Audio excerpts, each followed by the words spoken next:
Assalamualaikum warahmatullahi wabarakatuh. Perkenalkan, nama saya Oktriana Aguswardani, NPM 190500072, kelas 4B, Prodi PGSD. Saya di sini akan mempresentasikan hasil tugas saya untuk memenuhi tugas ATS evaluasi pembelajaran yang diampu oleh Bapak Ari Suryawan. Di tugas kali ini saya akan mempresentasikan tentang yang pertama definisi dan evaluasi dalam proses pembelajaran, yang kedua diperlukannya evaluasi dalam proses pembelajaran, dan yang ketiga tiga ranah dalam taxon Bloom. Yang terakhir, yang keempat, itu penilaian secara daring atau online. Yang pertama kita bahas yaitu definisi dan evaluasi dalam pembelajaran. Evaluasi merupakan proses menentukan sejauh mana tujuan pembelajaran dapat dicapai. Evaluasi juga dapat diartikan sebagai proses menentukan hasil yang telah dicapai beberapa kegiatan yang direncanakan untuk mendukung tercapainya tujuan. Dalam evaluasi berupaya untuk menentukan nilai atau jumlah. Kegiatan evaluasi ini harus dilakukan secara hati-hati, bertanggung jawab, menggunakan strategi, dan dapat dipertanggungjawabkan.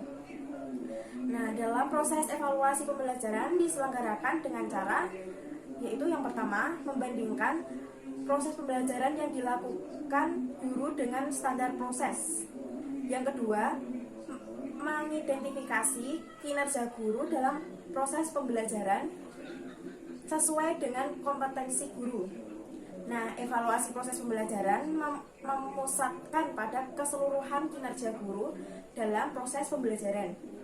Istilah yang digunakan dalam melakukan evaluasi itu ada tiga, yaitu pengukuran, yang kedua penilaian, yang ketiga evaluasi. Ketiga istilah tersebut akan digunakan bergantian tanpa mengubah makna pembahasannya. Yang kedua yaitu diperlukannya evaluasi dalam proses pembelajaran. Evaluasi diperlukan untuk menilai atau tolak ukur kemampuan, berhasil atau tidaknya metode yang digunakan dalam evaluasi kita menjadi tahu apa yang kita ditingkatkan, diperbaiki, dinilai cukup atau kurang. Tanpa adanya evaluasi, kita itu tidak tahu kemajuan atau kemunduran yang terjadi pada sebuah proses. Evaluasi juga diperlukan untuk mereview apa yang terjadi sebelumnya, kendala problema yang dihadapi, seberapa jauh pemahaman materi yang diberikan, dan juga menyimpulkan apakah kegiatan yang dilakukan sukses atau gagal. Nah, tanpa evaluasi kita tidak akan tahu dari pendidikan tersebut. Dengan evaluasi kita dapat mengetahui di mana kekurangannya agar dapat diperbaikinya. Yang ketiga yaitu tiga ranah dalam taksonomi Bloom. Dalam pendidikan, tiga ranah taksonomi Bloom itu ada tiga, yaitu ranah kognitif, ranah afektif, dan ranah psikomotorik yang penting dan sangat diperlukan. Dalam ranah kognitif dapat mengembangkan keahlian anak melalui pengetahuan. Pada ranah afektif dapat ditinjau melalui aspek moral yang ditentukan melalui perasaan, nilai, motivasi, dan sikap peserta didik. Nah, pada ranah afektiflah pada umumnya peserta didik lemah dalam penguasaannya.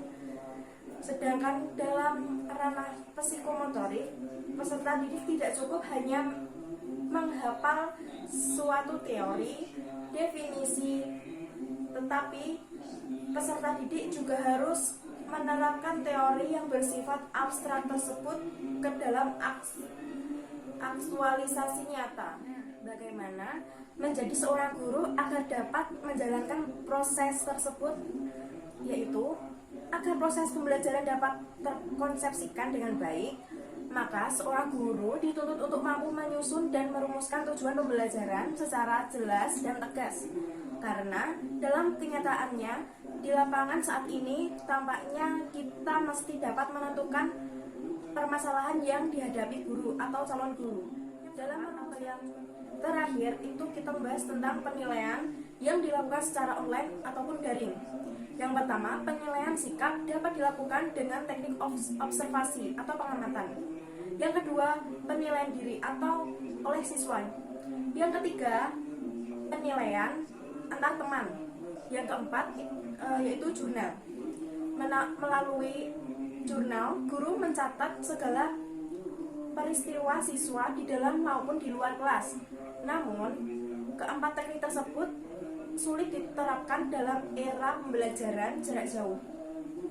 Maka alternatif yang dapat dilakukan guru adalah dengan cara siswa mengisi jurnal harian yang memuat aktivitas yang dilakukan siswa selama belajar di rumah. Adapun teknik yang dilakukan adalah guru membuat aplikasi format Google. Masing-masing anak mengisi apa yang mereka lakukan sehari-hari di rumah. Setelah data digunakan melalui Google Form, hasilnya langsung dapat diunduh oleh guru secara cepat. Terima kasih atas perhatiannya. Dari presentasi saya itu tadi, bila ada salah, kurang lebihnya saya meminta maaf. Wassalamualaikum warahmatullahi wabarakatuh.